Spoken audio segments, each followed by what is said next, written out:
Le bâtiment des anciens entrepôts Calberson est un immense monolithe qui fait plus de 600 mètres de long par 60 mètres de large. C'est un des plus grands, voire le plus grand bâtiment de Paris de ce fait.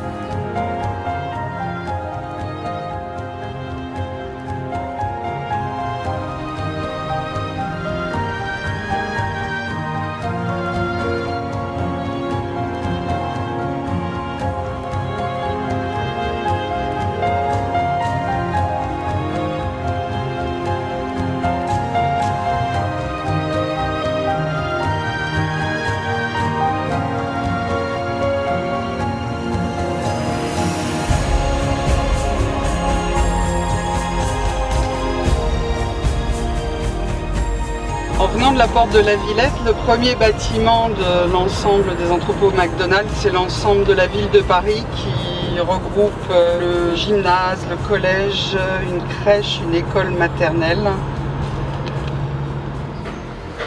La société SAS Paris Nord-Est a été constituée pour la réalisation de ce projet, pour mener cette opération qui est une opération d'aménagement un peu particulière parce que l'aménageur que nous sommes livre à des opérateurs un bâtiment qui est construit sur le sous-sol, les fondations, plus le niveau R+1 et à certains endroits le niveau R+2. Alors PNE a réalisé en direct différentes parties de l'opération, de la création d'un tunnel de livraison qui dessert en sous-sol tout le bâtiment. C'est un ouvrage neuf qui longe le bâtiment existant et qui va servir à desservir toute la logistique de l'opération de tous les immeubles, en particulier le centre commercial et les bureaux.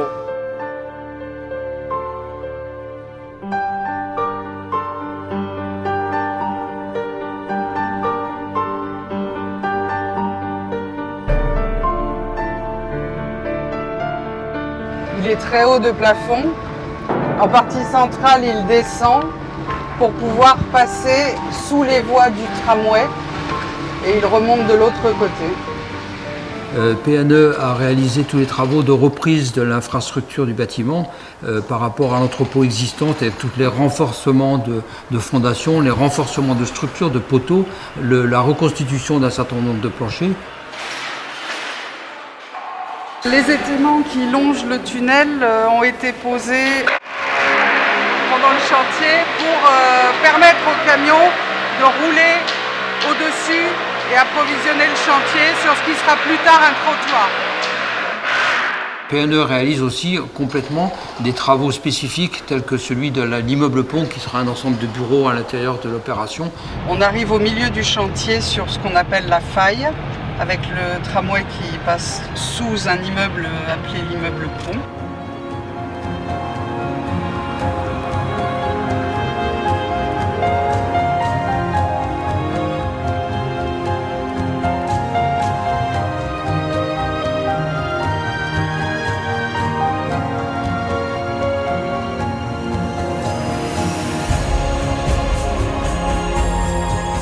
En plus, PNE a réalisé en direct les travaux qui sont liés au désamiantage et à quelques surprises qu'on a pu trouver dans l'opération, comme tout ce qui est dépollution. Ici, on est dans le tunnel de livraison.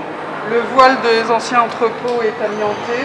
Donc l'entreprise est en train de confiner la zone pour désamianter de façon à ce qu'après, on puisse faire les percements qui sont à faire dans le voile. Quartet nous a aidés dans cette opération de manière très large, en mettant déjà en place des réunions de coordination de sécurité interopérateurs. Ensuite de ça, on a une spécificité dans ce chantier, c'est qu'on a à la fois des découpages verticaux, des bâtiments les uns à côté des autres, mais aussi des découpages horizontaux, ce qui fait que certains opérateurs travaillent en dessous des autres.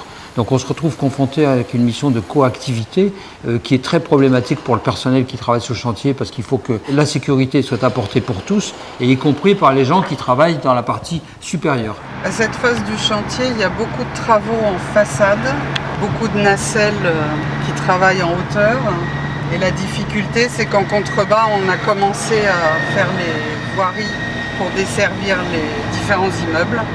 Et donc il faut gérer la superposition des travaux de façon à ce que ceux qui travaillent en haut ne soient pas dangereux pour ceux qui travaillent en dessous.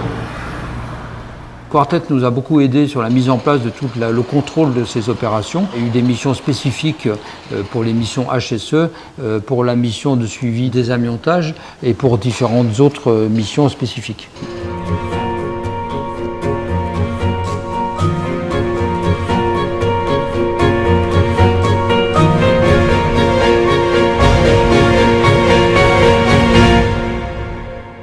Cette mission a été mise en place dans le cadre d'une collaboration entre Quartet et Paris Nord-Est, qui a été basée d'abord sur un partage des problèmes, sous une écoute de Quartet et particulièrement de Madame Alperin, à qui je vais passer la parole. Oui, en fait, on est sur un site, comme l'expliquait Eric de Suzanne, où il y a beaucoup d'opérateurs, beaucoup de coactivités horizontales et verticales. Donc c'est assez compliqué et dans le temps et dans l'espace. Donc, comme le prévoit le Code du travail, quand il y a plusieurs maîtres d'ouvrage qui construisent côte à côte, ils doivent se concerter pour assurer la sécurité des uns par rapport aux autres. Paris Nord-Est, en fait, a mis en application cette obligation en désignant donc un gestionnaire de cette concertation intermaîtrise d'ouvrage. Quartet a été chargé d'assurer cette mission, qui consiste donc à avoir un dialogue permanent tout au long de l'opération, d'anticiper les problèmes qui peuvent se présenter du fait des travaux des uns par rapport aux autres. Au plus fort du chantier de Gros Œuvres, on a eu ici 11 grues alignées les unes derrière les autres. Il a fallu mettre en place un système de gestion anti-interférence des grues qui a nécessité une convention entre tous les opérateurs puisqu'il y avait plusieurs maîtres d'ouvrage, mais que l'anti-interférence devait être commune. Tous les mouvements de grue sont reportés sur un superviseur et on peut contrôler en temps réel sur l'écran d'ordinateur ce qui se passe avec les grues, leurs mouvements, leur mise en girouette, etc. Ce qui permet une sécurité du chantier.